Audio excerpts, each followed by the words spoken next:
നമ്മളിന്ന് നാരങ്ങ കൊണ്ടും ഈത്തപ്പഴം കൊണ്ടും ഒരു അച്ചാറാണ് ഉണ്ടാക്കാൻ പോകുന്നത്.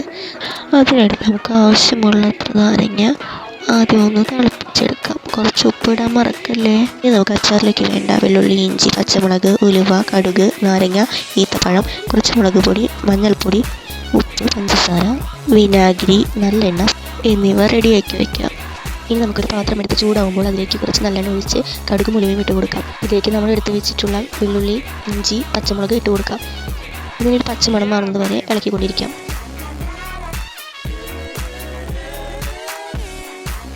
ഇപ്പോൾ ഇതിൻ്റെ കളറൊക്കെ ഒന്ന് മാറി സെറ്റായി വന്നിട്ടുണ്ട്. നമ്മളിതിലേക്ക് കുരു കളഞ്ഞ ഈത്തപ്പഴം ഇട്ട് കൊടുക്കുകയാണ്. ഇനി നമ്മൾ നന്നായി ഇളക്കി ഒന്ന് ചെറുതായി ഉടച്ചു കൊടുക്കുക. ഇപ്പോൾ എല്ലാം ഒന്ന് യോജിച്ചിട്ടുണ്ടാവും. ഇനി നമുക്കിതൊരു വേറെ പാത്രത്തിലേക്ക് മാറ്റാം. ഇനി അത് റെസ്റ്റ് ചെയ്യാൻ വെക്കാം. ഈ സമയം ഒരു പാത്രത്തിലേക്ക് കുറച്ച് നല്ലെണ്ണ ഒഴിക്കാം. എന്നിട്ട് കുറച്ച് മുളക് പൊടിയും മഞ്ഞൾപ്പൊടിയും ഇടാം. അതിലേക്ക് കുറച്ച് വിനാഗിരി ഒഴിച്ച് ഒന്ന് സെറ്റാക്കി എടുക്കുക. ഇനി വേണമെങ്കിൽ നമുക്ക് കുറച്ച് വെള്ളം ചേർക്കാം. അത് കഴിഞ്ഞ് അതിലേക്ക് കുറച്ച് ഉപ്പും കുറച്ച് പഞ്ചസാരയും ഇട്ട് ഒന്നുകൂടി നന്നായി ഇളക്കിയെടുക്കാം.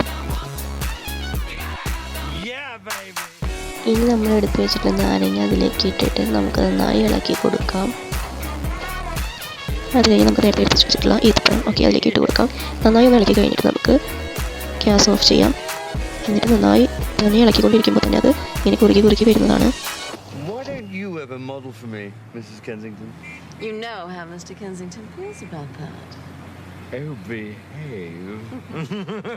Yeah. Yeah, baby. Yeah.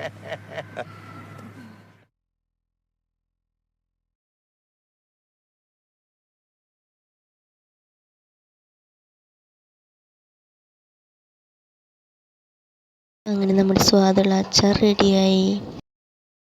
Thanks for watching.